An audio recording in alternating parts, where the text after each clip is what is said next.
Hello and happy Wednesday. Thank you so much for joining me again for another encouraging video. I'm glad that you are enjoying these videos. I'm appreciating your comments.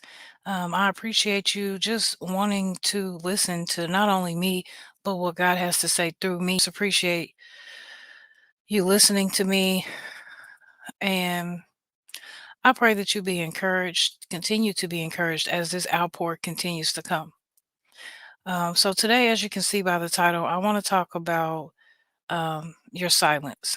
The fact that me personally, I have been just stuck in silence for so long.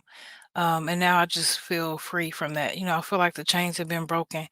Not that I couldn't just speak my mind or speak, what I think over certain situations, but mainly because most of my thoughts were negative.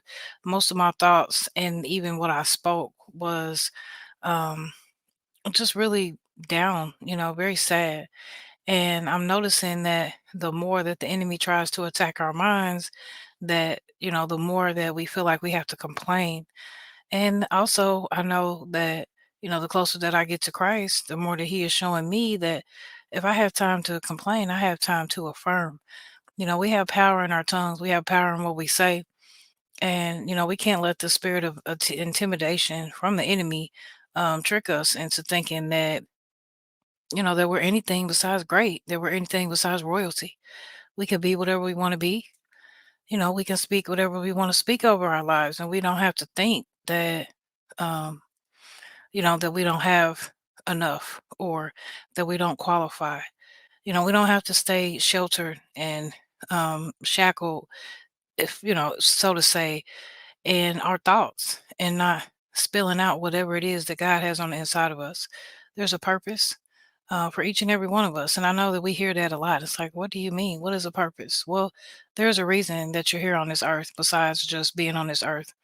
Maybe you're supposed to speak into somebody's life. Maybe you're supposed to, um, pray over the evil spirits that is going on in someone's life. Maybe you're just here to live your life and show others how you maintain, how you endure, so that they know that it's possible too. I mean, there's so many different reasons.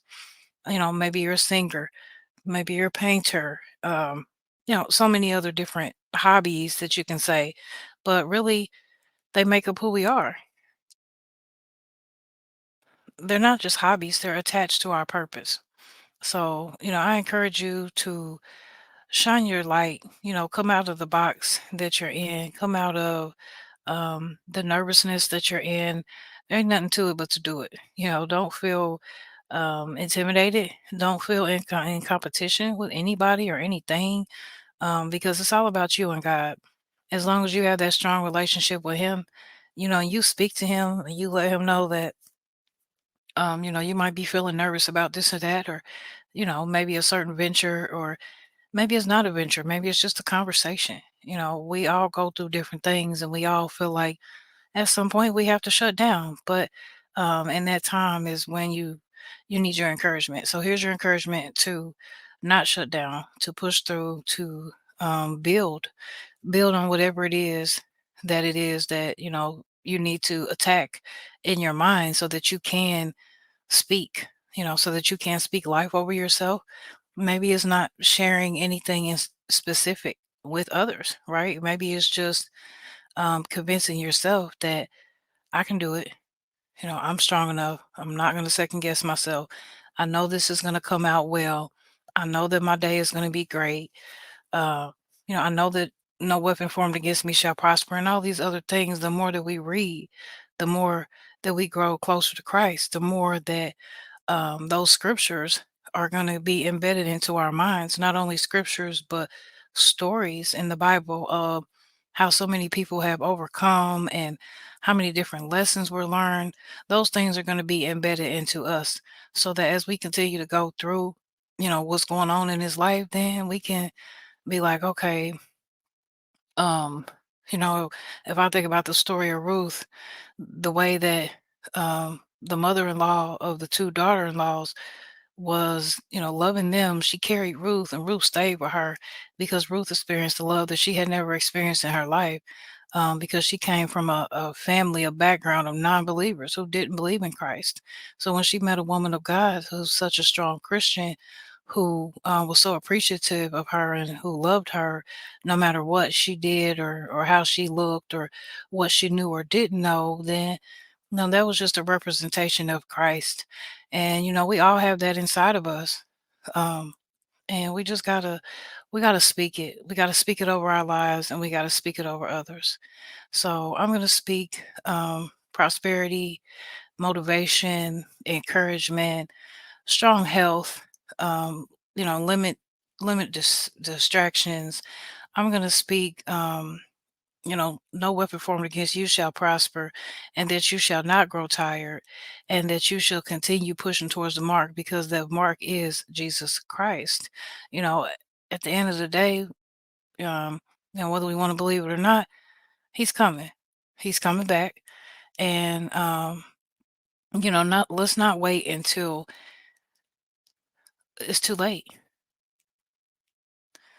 Let's not wait until it's too late. Let us do what we need to do now to speak life into ourselves and each other to get up out of whatever negative mindset or negative pressure or life pressure or doubt or pity or anything that we might be in.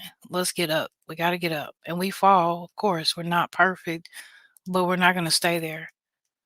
And if you're connected to me, I'm going to make sure that you don't stay there because you make sure that I don't stay there because we go through it. And, also with that and speaking up and getting up and not staying in that, whatever, what we might feel, I also encourage you to speak life over others as well, because recently, a lot lately, I have came across some people who just feel down. They say that, they're not qualified or that life just isn't what it's supposed to be, or things like that that just kind of make you feel down about things about life, like we do sometimes. I complain as well. I try not to, but it's just something that we fight with. But I encourage you to pick up the next person as well. You see someone struggling with what they feel, or what a day that they might be having. Don't be afraid to tell them something positive that will lift them up, you know, and not just anything. At some point, we have to really mean it. You know what I mean? You have to really be true. And that's something that is not common nowadays. It's just being true, being 100% real. Everything is so filtered and so fake. But I encourage you to just be the best version of yourself. Only be you and continue to show up. Don't sit on the back burner any longer. It is time to speak up. So I appreciate you being you, and I will see you on the next encouraging video. Bye bye.